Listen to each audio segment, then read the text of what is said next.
Hello, I'm Marysol Castro. And I'm Chef Plum. Welcome to Seasoned. The last Thursday of every month, we'll be taking your calls live. How exciting is that? It's so fun. And the best part about it is I'm getting a live microphone, Marysol. I know how excited that makes me. I do know, actually. It's a little bit ridiculous.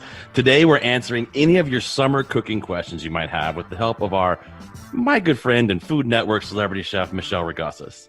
Michele was a runner-up on Food Network Star Season 8, and she's a frequent judge on Food Network's Beat Bobby Flay.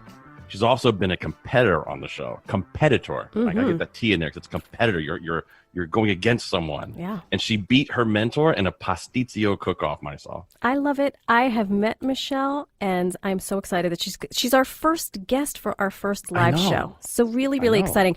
We're going to have her here in part to talk about summer food, grilling, farm fresh veggies, no-cook recipe ideas. So those of you listening at home, in your car, what questions do you have? Do you have a great recipe to share? Please call us. Our number is 888-720-9677.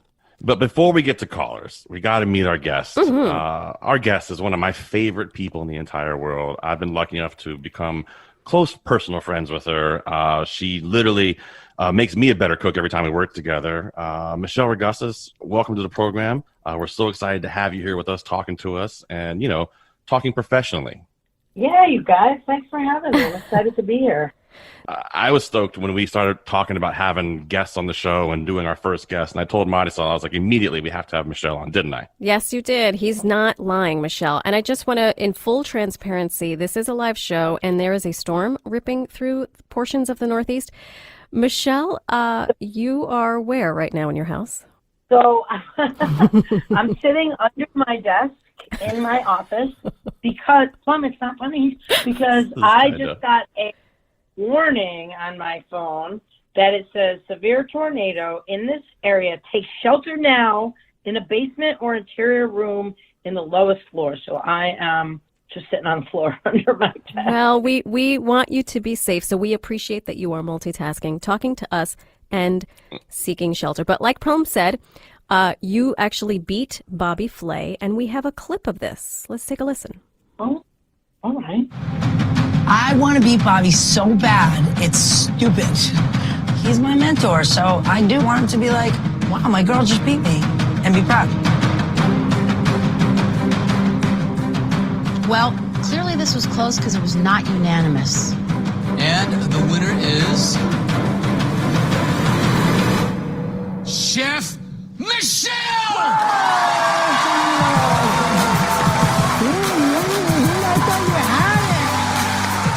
Michele, how does it feel to beat Bobby? Feels fantastic. I mean, are you proud? Very proud. Yes. Of course. I love him. I chose Michelle's dish because there's just intense gustatory satisfaction. Gustatory. I was thrilled for Michele. I'm 1-0 as a judge. Isn't that crazy? Wow, that's how I roll. I'm Michele Ragussis, and I just beat Bobby Flay. Yeah, you did. Yeah, I did. Hooray! How about that word? Gustatory, pertaining to taste. I think it's interesting to talk about this, Michele, just so people fully understand. We talk about beating your mentor. You were on Food Network Season 8, Food Network Star Season 8. There was, mentors for each group, and Bobby Flay was yours, and you guys got really close. You became buddies after that. Yeah, he just, for some reason, we just connected right away. I was actually the last person to try out that day, the initial day of tryouts. And we had to walk in, and he, threw me an egg. And I was like, what am I supposed to do with this? He's like, you make me an egg dish, and you have 12 minutes to do it. Oh, my gosh. While, of course, talking to him and cameras in your face. And he was just like, what are you doing here? And I was like, I'm going to win. Well, we're going to win together. And next thing you know it, we're just talking. 9 minutes goes by. I hand him a dish, and he's like, you just made me that in 9 minutes. I was like, all right, well, I hope you like it. And I made him an egg Benedict with a chive hollandaise and crispy prosciutto in 9 minutes. Wow. There you go. Yeah, it was crazy. I don't know what happened. I don't know. The angel cook came over me. And then next thing I know, he was like, leave me with a last word. And I'm like, I'm going to win this. We're going to win together. And he was like, well, get ready. And because you're on my team. And I was the last one going in, first one picked. So great. That's such a great story. And then, if you watch that episode of Beat Bobby Flay, which you judge all the time, when you came out as one of the competitors, I mean, you could definitely see in his eyes, he was like, uh-oh, this is going to be a bit of a problem. Uh-oh. And my favorite thing about it is, I mean, you go through the first round, you get to the second round where you're going against Bobby, and what's the dish that you picked to go against him with? Pasticcio. Tell everybody what that is. Okay, so pasticcio is a Greek casserole. It's almost, if you could compare it to lasagna, except it uses noodles. So the bottom of it is like a meat sauce, almost like a bolognese kind of sauce. And then you layer pasta. And then the difference is you make a nice thick bechamel using egg yolks. And so it kind of rises. And then there's cinnamon and nutmeg and all these warm spices in there. And when I went on, it's funny, he literally kind of looked at me and went, pasticcio, why? And then he went, oh, shoot, you're Greek. And so when I was on the team, I was just the New England seafood girl. Like, that's how I got labeled in this whole world, because I'm a New Englander and I love seafood. But little did he know, I mean, come on, I'm a Greek Italian. Mm-hmm. Well, I make pasta, and I make that, heartwarming food, or soul food that I like to call it. So I think he knew he was in trouble right then and there. And so you love pasticcio so much, you have a tattoo of it on your right leg, your left leg? I have my left leg, Marysol, and so my parents both passed away, and my dad, it was his favorite dish, and it was mine. And every time as like an older adult, when I would come home to visit my mom, she would always go, what do you want to eat? And it was always stuffed artichokes and pasticcio. Those are always just go-to, like, that makes me feel good. So I thought, what better way to pay a little tribute to my parents than get pasticcio written in Greek. So cool. I love it. And it's the actual recipe that you beat Bobby Flay with is tattooed on your leg, right? Yes. Yeah, it's crazy. I can't even read it. So Unbelievable. Let's hope it. I like to hope it is. I mean, I can't read it. It's in Greek. So, I had a Greek do it for me. Michele, talk to us a little bit about what it's like to be on a food competition show, because as a viewer, you're just watching it. We see you sweat. We see you grab any number of knives. But I have to believe that the pressure is immense when you're up against the clock, when there's cameras all around you. What is it like? Are there breaks? Do people give you water?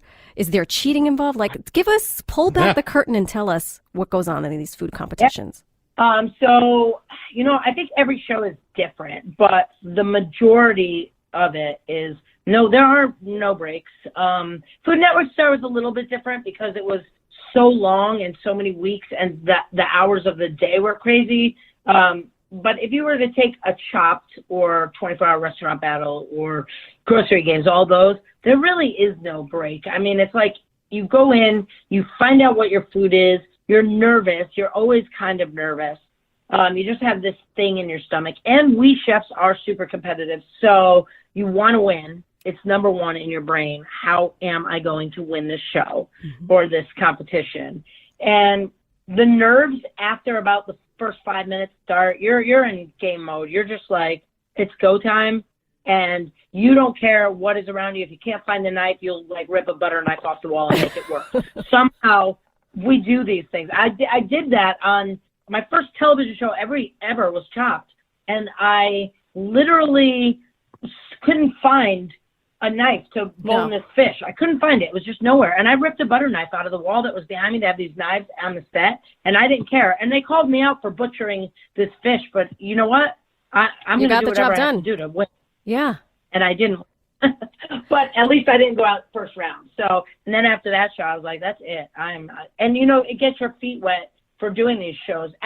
Now it's probably my 15th competing show. So at this point, I'm not nervous anymore, which is kind of fun. Now I just try and enjoy the journey of it and win. I love that. For a show specifically like Chopped, I've always wondered, as a competitor there, and you're also a trained chef, do you study? Do you say, okay, I'm going to open up that picnic basket and there may be something like green Skittles in there, and I've got to figure out what I'm going to do. Do you study? How do you prepare for something like that? No, so actually you don't. It's funny you ask me this question, because the first time I ever did Chopped, I was praying for one thing not to happen, and of course it happened. And my prayer was, please don't let me open this basket and go blank. I'm in a restaurant every day of my life. cooking with different ingredients every day. But when you open that basket and you're like, what do I do with this? And I think my first basket was watermelon, knockwurst, sweet potato, and I don't remember the other thing. But like I made a sweet potato hash with a watermelon salad. Like, what are you going to do? It kind of comes to you basic, but I did run around going, my strategy, because I went blank, was I'm just going to grab everything I see that I like and think about it as I'm running back to the table and come up with a game plan at that moment. Even though you look like you know what you're doing, a lot of us don't really know what we're doing until we get back and just start cutting things, and then it kind of flows in. You make it look very easy if you're just joining us for our live episode of Seasoned. We are speaking live with Chef Michele Ragussis. Call us if you have any questions for her or for Plum or for me. The number is 888-720-9677. So you went blank, unfortunately. So what did you end up doing with all that after you ripped the butter knife off the wall? Okay, and I get to the first round, and I'm like, awesome. And this is where you go blank, and you're like, no way, and you think about the restaurant thing. So my next basket was Triscuits. Skate, which is, Triscuits. Skate, English cucumber, and, prunes. Oh, that's an easy one. Gross. Okay, Plum, listen. And guess what was on the menu at my restaurant? Skate. Come on. Of course it was. A New England restaurant. Wasn't the problem? Yeah, there was no problem with the skate, and there was no problem with the cucumber. I had it all planned out. It was the prunes. What was I going to do? So, of course, I pull this butter knife to butcher my fish. I got to fillet this fish. And so then I'm like, what am I going to do with the prunes? I'm going to make a cucumber salad to go on top, but I have to do something with the prunes. I'm going to take Triscuits, and I'm, of course, going to bread the fish and pan fry the skate. And then it was the prunes that got me. So I ran by lentils. So I lost on something that wasn't even in my basket. Oh. And I grabbed lentils, and I go, I'm going to do a caramelized onion, prunes, and lentils. That would be really nice with a really bright cucumber salad and this like pan-fried crusted fish. Delicious. I'm going to win this thing. And then as I'm pouring in the lentils, I'm like, you're so screwed. You are not cooking lentils in 25 minutes. Oh, my gosh. Oh, my of course, you got to, you have to kind of follow your dish to when you go up there and you present. And it was Scott Conant was my judge. Oh. And I was like this. I tell him what I made, and I said, and I have a beautiful lentils with some caramelized onions and prunes. The lentils are a little al dente, and I'm like, standing up for myself, but I know. And he takes a bite, and he says, they're not al dente, they're raw. Oh. And if they weren't raw, you probably could have won this round. And I was like, but I got kicked off for that. Oh, man. I'm so sorry to hear that. There's always next Pretty time. bummed that.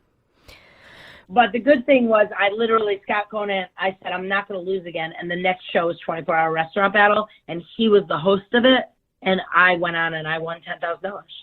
There you go. What's up. There I you love go, it. Right? Yeah. The comeback. Our number again is 888-720-9677. You're listening to Seasoned. I'm Marysol Castro. And I'm Chef Plum. We'll be right back.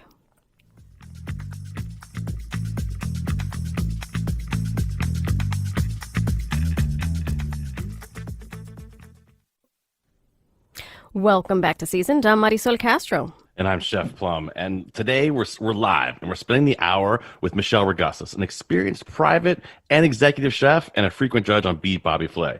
Michele is also the founder of Chefs for Disaster Relief. We've been talking to her for the broadcast about her experience on Food Network, and we're also taking some calls. So are you guys ready for a few calls? Michele, are you ready? Yeah.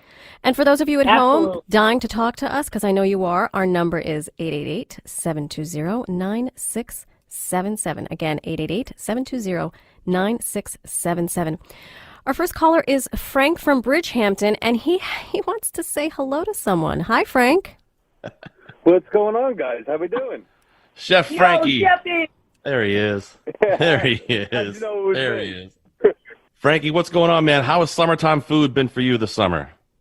And we lost him. Let's see. Oh, that was me. Sorry, Frank. That was me with a little technical snafu. It happens. It happens. Frank's a great guy. He's another Doesn't private like my chef that we accent. work with. Frankie, how are you, buddy? I'm doing great. How you doing? We're doing great. We're hanging out with Chef Michele, and we're talking about some summertime veggies and things we like to make. What's one of your favorite summertime veggies you like to use that you find in all the great farms out here? I mean, you cannot go wrong with the tomatoes right now. You can't. Absolutely. True story. Tomatoes. Nice Italian tomato salad. Nice and simple. So you get to have the flavor and everything of the tomatoes right now. Well, Frank, let me ask you, man. We were about to jump into before we went live. We were talking about BLTs, and one of my favorite foods. Obviously, if you look at my Adonis-like figure, when you think about a tomato and a BLT, man, how do you like it? Heavy on the bacon, heavy on the tomato. The lettuce is there. I like the Kewpie mayo. I like a nice sourdough, like a rustic sourdough bread. Yummy. When are you going to make that for us? Yeah. Let me see. What time is it now? 3:24. I'll probably be there in about 4 or 5 hours. Excellent. Well, Frank, thank you so much for calling. First time, long time, I'm sure. We appreciate the call. Yeah. There you Bye, go. Frank. Are you ready for I'm another sorry. caller, Go or ahead. do you guys want to wax poetic about BLTs? I could talk about both, but I like callers. Let's do it. Okay. Yeah. I see a trend here, by the way. Chef has friends. I do not. Our next caller, Jeff from Southampton. How are you, Jeff? Thanks for calling. I'm amazing. Seasoned. How you doing? Better for hearing your voice. I understand you have some questions for Michele. Hi, Jeff. Well, yeah, hey, Michele. Jeffy. I miss you. I know, I miss you guys too. What's going on? Well, I don't know. We're not cooking together, so that kind of stinks. Wow, we got to make this happen somehow. Yeah, well, there's no party, so there's really no need to call in the big dogs. Well, I know. Well, Jeffy, listen, we're talking a lot about summertime vegetables, man, and I know you, as the talented chef that you are, you can find some pretty crazy summertime vegetables working with the places that you've worked and what you've done. What's some of the most interesting things that you found in your years of doing this, like these vegetables that maybe people don't know about or couldn't find at their grocery store? First of all, we got to shout out my number one farm, the Green Thumb, only first organic organic farm here in the Hamptons. Shop a lot. They always surprise me with really cool new vegetables. This morning I got it's called a habana pepper, and it's a habanero with all the habanero taste but no heat. Oh. Wow. Jeff, you had a question for Michele about her experience on Chopped. What was that? I just wanted to know, were there any epic fails on Chopped that she remembers that were, like, memorable, worth talking about? Yes, Chef. Using lentils was my epic fail. That was her epic fail, and she wants to move past it. I want to I didn't look just back. mean your epic fail. I meant were there epic fails? Like, since you've been the judge on the show, and, like, what was, like, the most epic fail you've seen, whether it was Bobby or whether it was somebody else? Like somebody just like really, really, dropped out. I haven't seen many epic fails. The biggest epic fail that was ever that I remember is some guy used a dried duck egg, the egg yolk, and they didn't do it themselves. So I don't know how old it was, but I felt like I was eating like chalk. Like it was so gritty. I was like, I cannot even. Ew. And you want to be nice to every contestant. You don't want to be like, right, of course. What did you do here? Because this is bad. But I was just like, That's why I'm that not a duck egg judge. really doesn't. Cutting them down. Jeff, well, thank you so much for calling us. Please call again. I love Thank you. you for having me on. Thank you so much. You guys are great. Keep Thanks. Thanks, Jeffy. Thank you.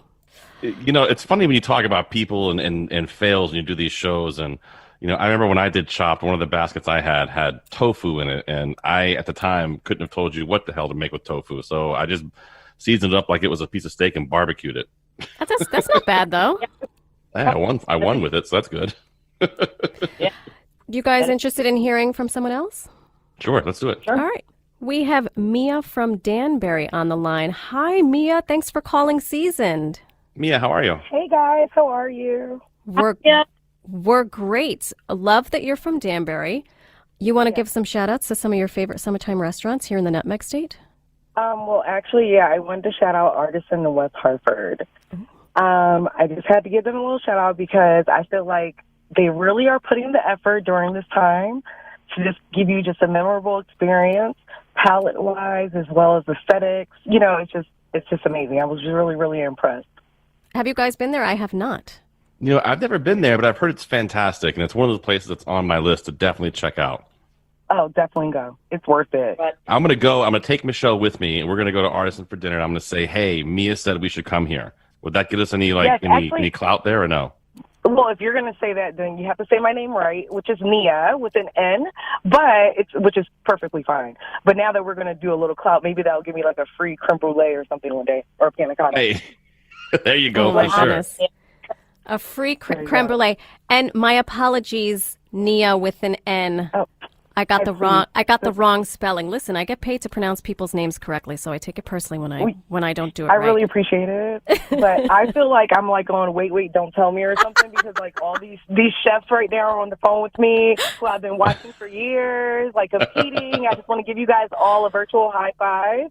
Yeah, I'm giving you a virtual hug right now, babe. You're awesome. Yes, because I think I'm you when I'm in my kitchen, making my empanadas or whatever.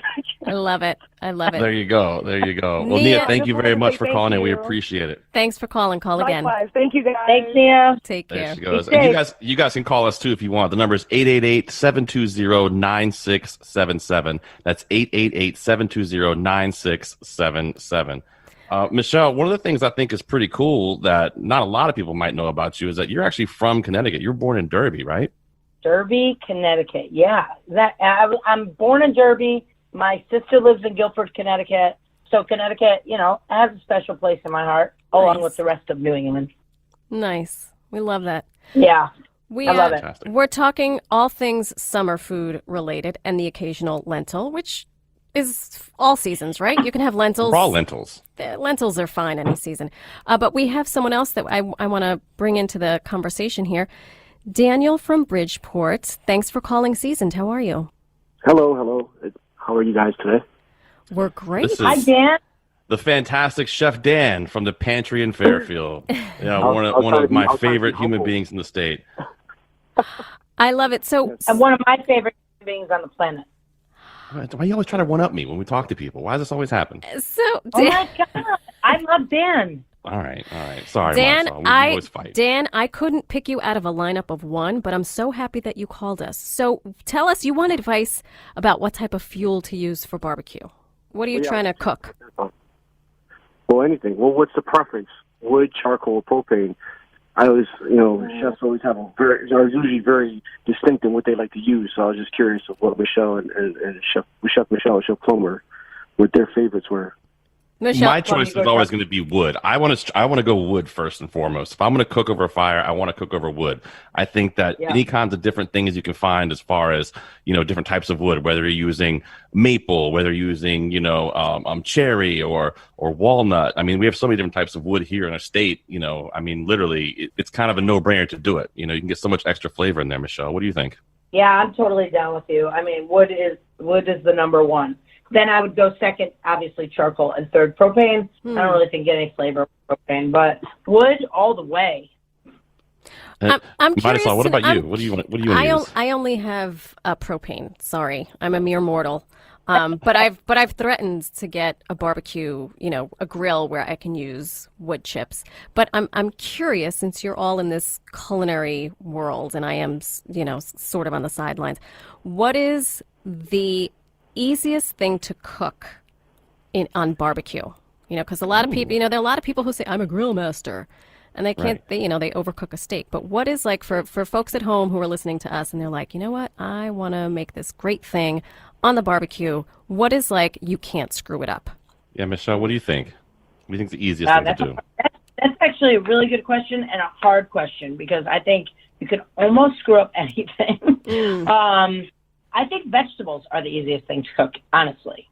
And the reason I think they're easiest to cook is because they're hard to screw up, more than if you overcook a steak or lamb chops everybody wants different temperatures.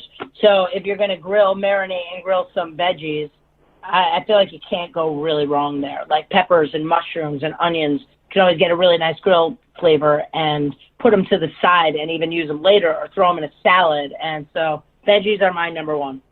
Plum, what about you? I think that was my first thought too, was vegetables, to be honest with you. I mean, they can be very, very forgiving when you put them on the grill, because if you marinate them, People have all kinds of crazy marinades they're talking about doing. They're going to use salad dressings and all. If you just get some good olive oil, salt, pepper, and fresh garlic, and I mean fresh garlic, not the stuff you buy in a jar chopped up, fresh garlic. Absolutely not. And put that on your vegetables and toss them up. You'd be surprised. It's really hard to mess that up, and they can be delicious, and you can make a whole dinner out of it. We're trying to do meatless Mondays at my house, so I'm a big fan of that. Nice. Dan from Bridgeport, did you get the answer you were hoping for? No, and I agree with them on the vegetables. I think vegetables are ideal because you could do so many things with them even after you grill. You can even grill kale, and it's wonderful. Oh yeah. Yeah. Excellent. Grilled kale works Yeah, out you good. could grill kale, have nice grilled salads. So I think there's a lot to be done with vegetables on the grill. It's pretty hard to mess up a hot dog on the grill too. Dan. Well, that is true. That is true. Dan, thank you so much for calling us. All right, thank you. Thanks, Dan. Chef Dan, there he goes. I have another There he question goes. for you too. So we're talking about grilling vegetables. Do you apply the fat before you put it over fire or afterwards? So do you olive oil it, then put it over fire, or do you fire it and then put olive oil on it, or whatever your oil is that you're going to use? Yeah, I marinate my vegetables, so any fat is on there first. So yes, it does raise the fire a little bit, but if you move them around and once that kind of drips off, you're good to go. And it gives it a nice little char, which I always like to look for on my vegetables. So fat first. And if you're in front of people, you look cool doing it because there's fire coming up while you're cooking. And you're like, I'm cooking over fire. No, listen, what I do actually is I will put my marinade like Michelle does on my vegetables ahead of time in use like a big stainless steel bowl or some sort of large bowl. I'll have my vegetables chopped up in there with the marinade on them. And then once I take them out of that bowl and put them on the grill, and it's okay. I mean, I don't go overkill with the olive oil, so it's not, soaking and dripping with the fat all over it. But what I will do is I'll keep that bowl. So when I pull them off the grill, I'll put them back into that bowl that has what's left of that marinade to retoss them one more time before, I serve them. So they kind of get one more little toss in that flavor. I love that. And I am instantly... They kind of soak it up, too. Instantly. They're softer now, so Yeah, I'm instantly starving. Plum, before we go to break... Sure. Someone wants to say hello. Uh-oh. Peter from Roxbury, you are live on Seasoned. Welcome. Good afternoon, everybody. And hey, Peter, what's going on, man? How are you? I am absolutely thrilled to be listening to this on the radio this afternoon. I'm so proud of Chef Plum. This is a long time coming. He's been working hard to get his handsome voice out there, and I'm proud of you. I'm proud of you. He's my brother-in-law. Full disclosure for all of us. He is my brother-in-law. I have no idea who this person is. I love it. No, I'm kidding. I'm kidding. Come on, Pete. You know I love you, buddy. I'm glad you're listening to the show. He has come a long way. I remember once years ago, he made something, and there was so much Old Bay seasoning on it. Oh, my gosh. What? Oh, my God. You get thrown under the bus, Peter. What? Hang up on this guy. Prank caller. Prank caller. No, Peter, tell us what else you can divulge of this over-seasoned protein. Now he's making beautiful. I mean, the presentation and the flavors and everything. It's A game, man. So I'm excited for this show. I'm excited for and I love what you guys are talking about, the grilled vegetables, because if you're not using grilled vegetables right now, coming from every place, then you don't know what you don't know what you're missing. So absolutely, I hear you, and I know my vegetables. Well, Peter, thanks so much for calling and telling us about that first experience with Chef Plum. And yes, I would agree, he has come a long way, and we're very thankful for it. Thank you, buddy. Take care. We'll talk Love to you the soon. show. Best of luck in the future. Okay, Thanks, buddy. Thanks. Take care. I've never used Old Bay in my life. What is he talking about? Well, You have. listen, I don't know what to tell you, but it sounds like a good time to take a break. Remember, you're listening to Seasoned Live. Call us up. Our number is 888-720-9677.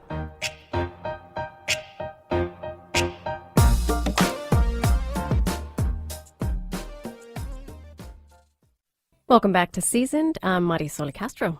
And I'm Chef Plum. And, we've been hanging out here with Michele Ragussis. She's a very experienced private chef and executive chef. She's a judge on Beat Bobby Flay. She actually beat Bobby Flay. And we've been talking about vegetables and so much fun stuff, Marysol. I got thrown for a loop having my family call in. That's so weird. I know. And just a reminder for a reminder for our listeners, this is a call-in show, so if you feel compelled to ask us a question about summer vegetables or summer food in general, our number is 888-720-9677. 9677. Seasoned, the live edition. I love it. So, Michele, I want to go back to you. First and foremost, are you still under your desk?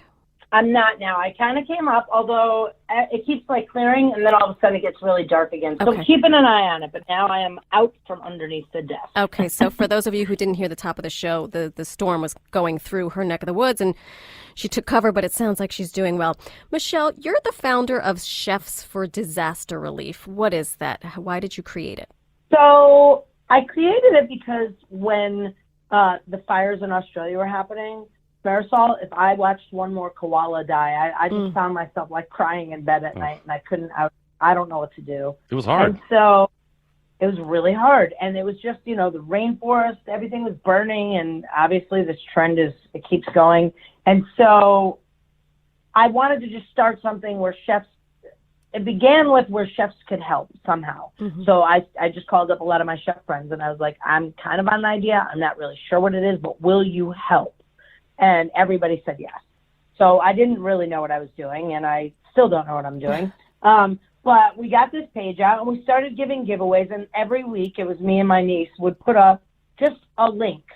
And it became a page for just awareness is what it's kind of popped into. So we didn't want it to just be about the Amazon. We wanted it to be for natural disasters and human disasters. Whatever's happening, wherever we can help, or wherever we can just raise an eyebrow for awareness. If someone didn't know, here's a link, here's where you can donate, and oh, by the way, this is happening right now. Right.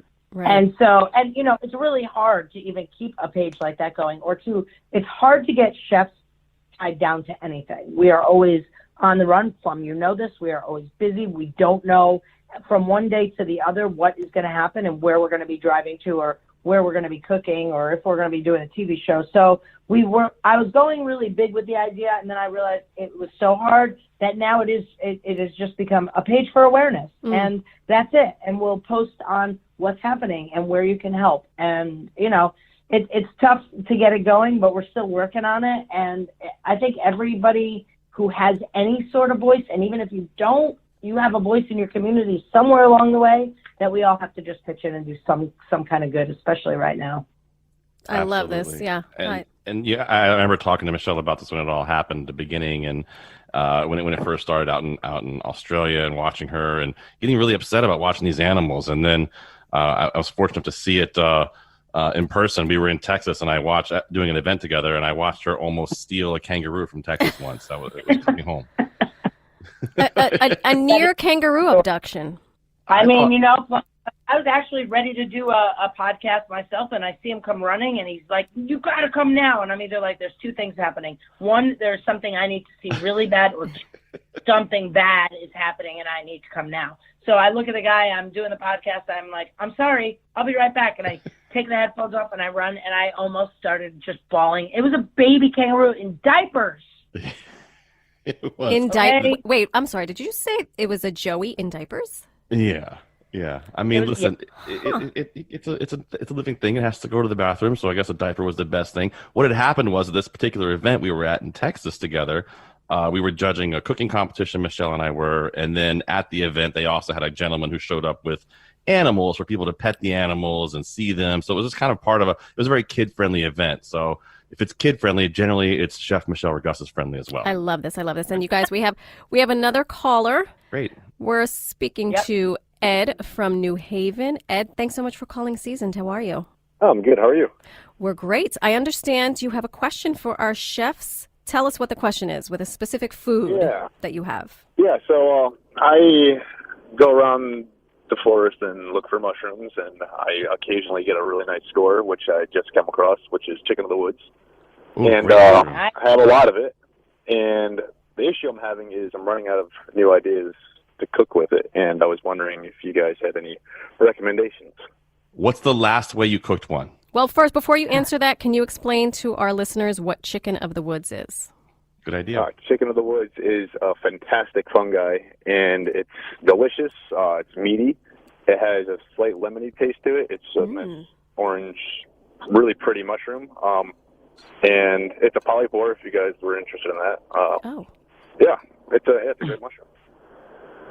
So before so I now talk what about should ways you do to with cook it, before I talk about ways to cook it, what's the last way you cooked it? That way I can not repeat what you've already done. Yeah, so the last way I did it was I just stir-fried it with some peppers and onions and had it over rice, which was great. What I do usually is I dry fry it for you just get a little bit of a brown on it, and then I start adding butter and whatnot to it, and then seasoning. But as a mushroom, it just absorbs that like a sponge. It just soaks in all that flavor. Those mushrooms are delicious. Michele, do you have any ideas for a chicken of the woods? Yeah, absolutely. Hi, Ed. I'm a big mushroom fan. I actually love taking mushrooms in instead of meat.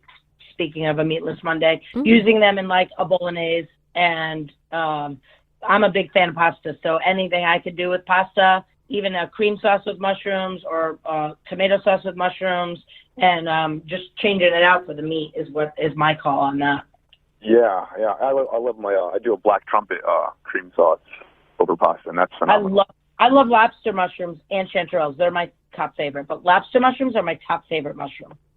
Wow. I just had those recently. They were good. Yeah, those are fantastic. And trumpets are great too. I would take this particular mushroom, and like you said before, I would do a nice hard sear on it. So I get my pan hot to where it has wisps of smoke coming off the top of it, right? So it's super hot pan with a little bit of olive oil in there. I'm going to throw a pinch of salt in that pan while it's getting hot like that. I'm going to put that mushroom in super dry. Make sure it's absolutely, absolutely dry, as I'm sure you well know. I'm going to drop that mushroom in there. I'm going to sear it really hard on both sides. Then I'm going to add some garlic to it. I'm going to add some shallots to it. I'm going to saute that all together. Take that out of the pan, and then I'm going to take some almonds. I'm a big fan of using almonds right now. Almonds, rosemary, garlic, Parmesan cheese. I'm going to blend it and make an almond rosemary pesto. And I'm going to put that right on top of that mushroom with those shallots and with that garlic. I kind of want that for lunch right now. Can we come to your house and get some of these mushrooms? Oh my gosh, yes, please. If you want, I have like 10 pounds, so. Yeah, well, I'm on the way. Ed, we're on our way. Ed, you should take those to any restaurant, sell them. Yeah, right. No, I couldn't. I'm a little too greedy at the moment because I haven't been. It's been so dry. Like it's been hard to get them. Oh man. Well, Ed, because of how dry it's been. But. Thanks so much for calling, Ed. Thanks, we Ed. appreciate We'll it. Oh yeah, thanks for the advice. I appreciate it. Ed. Awesome.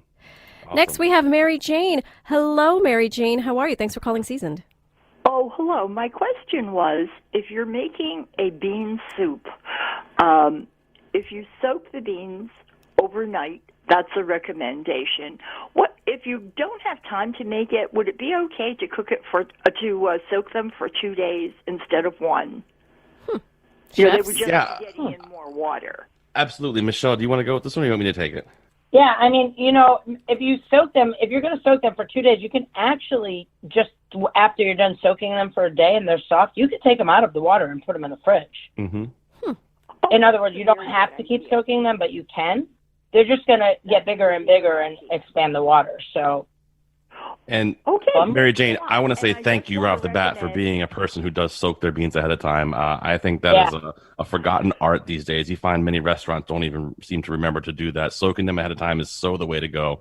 But if you can't, you can actually cook them. You can boil them for a little bit longer. You're going to lose a little bit of flavor, but you can cook them in boiling water before you need them as well. Okay, and I want to recommend U.S. Senate Navy bean soup from the Joy of Cooking. It's bound with mashed potatoes. Can you imagine how good that is when you finish? Yummy. Yeah, that's a good meal. Good. Okay. Wow. You just made me hungry. Thank you, Mary Jane. I'm going to go eat with Mary Jane. I'm going to go eat with her. She's making that kind of soup. I'm in. I love it. I love soup. It's one of those, I think, an underrated thing, but it's so easy to do. And I like to fill my children's bellies with it because then the main meal I can skimp on if I have to. When I was hiring cooks for a hotel back in the day, when I would have them come to a demo to cook for me, I would have them go in the walk-in, pick things to make a soup because you can tell how good of a cook someone is. And Michele, we've talked about this. By if they can make a soup from scratch out of nowhere. So what's a surefire sign that they're heading down Doomsday Road? The second they say, "I made a cold strawberry soup, chef. It's delicious." You that say, happened. Bye. Bye. Or, I've always done this, Plum. I had a guy once come into work, and my boss was like, "This guy needs a job," and I know him, so just hire him. And I was like, "No, I'm not going to just hire him. We're in the middle of season. I live at the end of the Cape." So I was like, "Come with me." And the guy walks down, and I was like, "Show me how to dice an onion." And he tore that onion up, and I looked at him, and I went, "I'm so sorry, but I cannot hire you. I don't have the time if you can't dice an onion, there's like a kitchen dance. You need to be able to dice, have nice knife skills, and like you better be able to cook an egg. That's another thing we always do. Preach. Absolutely. Michelle, question for you. What do you ever get sick of food? No. Never. What do you never what do you eat when you're not working? Like what are you going to make for dinner tonight, for example? So I'm probably going to roast some chicken wings, marinate. I'm on a weird chicken wing kick. I'm going to roast some chicken wings, and I have also a garden, so I'm probably going to pick some kale and some cucumbers and tomatoes and make a salad. So I've been trying to be healthy. Marysol, I cook for myself every day. I don't ever stop cooking for myself, and I never order food. I like to hear this. I really do.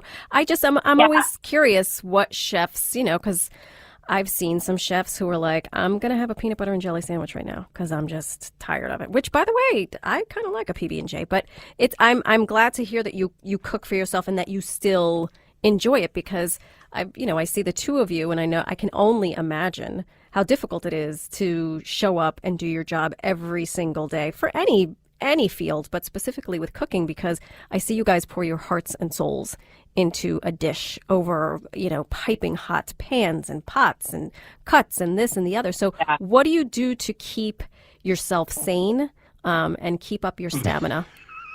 So I spend a lot of time with my dog, who is love of my life. I love him.